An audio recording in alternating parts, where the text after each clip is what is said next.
Good morning, YouTube. I am about to do what Southerners do best, which is take something nice and healthy and turn it into a dessert. I'm going to show y'all how to make an old-fashioned pineapple casserole. Now, typically, this was served as a side dish. Whatever you do with it, that's between you and your God. Whatever it is fabulous. All right, let's cook, YouTube. We got a family to feed.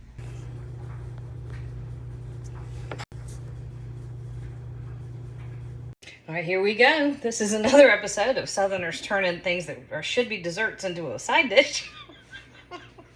This is one of those things that you're going to say, oh my God, no way. But yes, absolutely all the ways. This is phenomenal.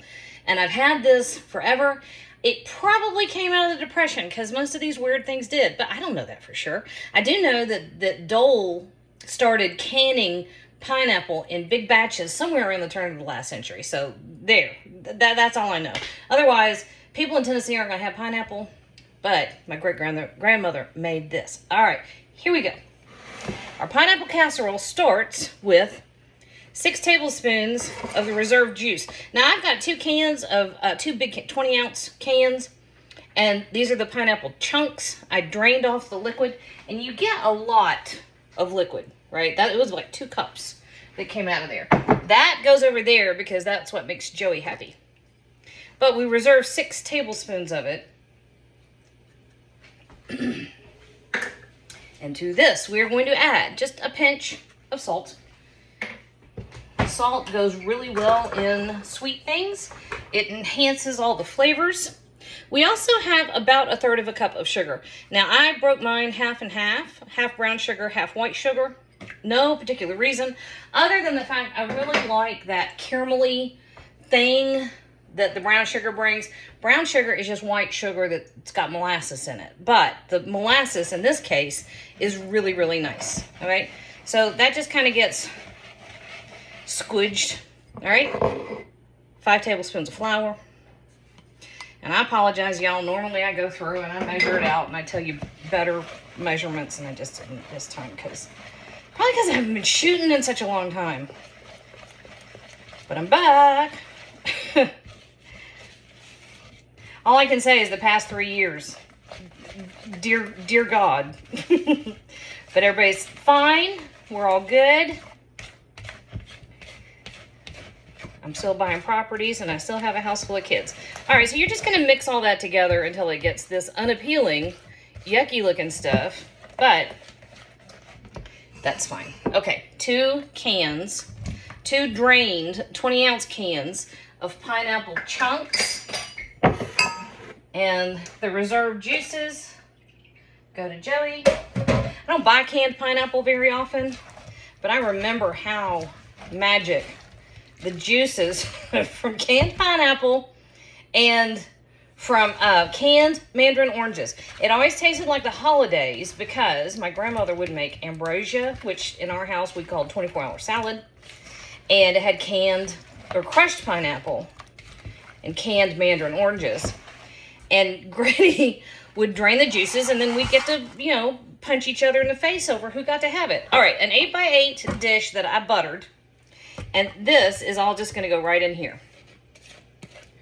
We didn't really punch each other in the face. We were more sneaky. My childhood wasn't really about beating each other up. It was who could brer a rabbit the best. I grew up on those stories. My great aunt was a 3rd grade teacher at the old Andrew Johnson School here. That's now a museum. But she taught me how to read out of McGuffey readers, which she had used to teach classes in the 1930s. And so I grew up with all the Brer Rabbit stories. And I thought Brer Rabbit was the best thing that ever happened. All right, so I've got a sleeve of Ritz crackers, and I just stuck it down in here in this bag because I usually just make a mess. I'm really trying to turn the corner and be a better person. Actually, that's not true. How messy you are has nothing to do with your character. Shame on me for saying that. I'm trying to be a more organized person. There we go. That's better. All right, so 1/2 cup of butter that I melted. And I'm just going to throw that in there because I can.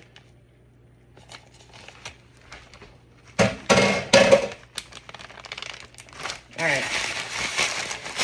I have have to say, I love just about anything with Ritz crackers on the top.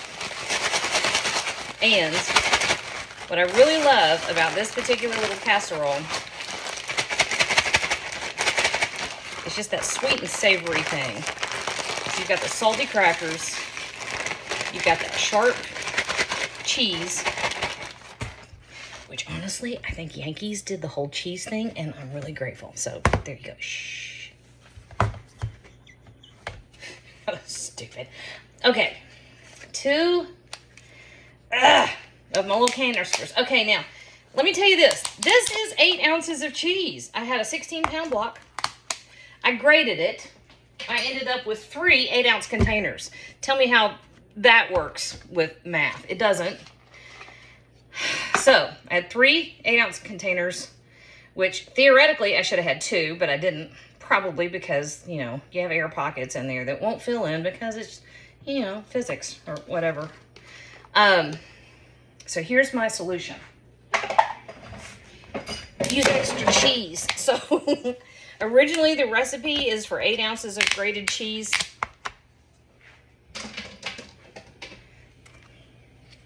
Let's just use 12. There we go. That's a lot of cheese. I don't care.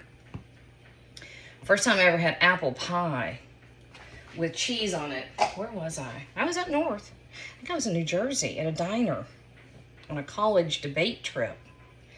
And I had apple pie with cheese on it, and I thought I'd died and gone to heaven. It was the most amazing stuff. And I thought at the time, it reminds me of pineapple casserole. And that's exactly what's going on here.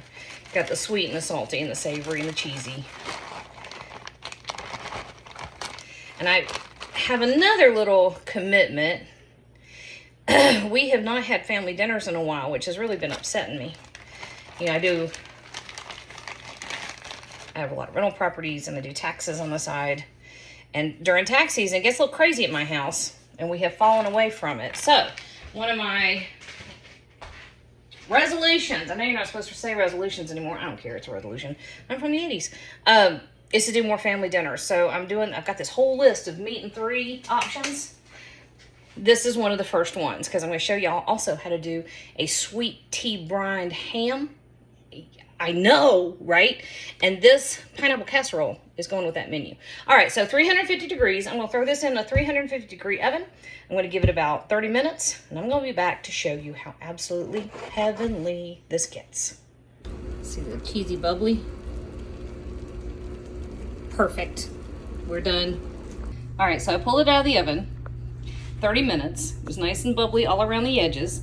That is hotter than a $3 pistol. I'm gonna let it cool down for about 5 minutes. Then I'm gonna show you what it looks like on the inside because that's my way of sneaking a bite of it before anybody else gets some. I lied. It's been about 60 seconds. Fake news on pineapple casserole. You're supposed to let it rest. Okay, actually, you should let it rest. This is a good example of, ooh, looky there. Do as I say, not as I do. And the fragrance, y'all, is stupid good. It just is sweet, buttery. You can smell the brown sugar. See that? Yep. That's what that should look like. And I'm going to try to get a pretty picture. I know my thumbnails suck. You'd think I'd have learned a thing or two. Check this out.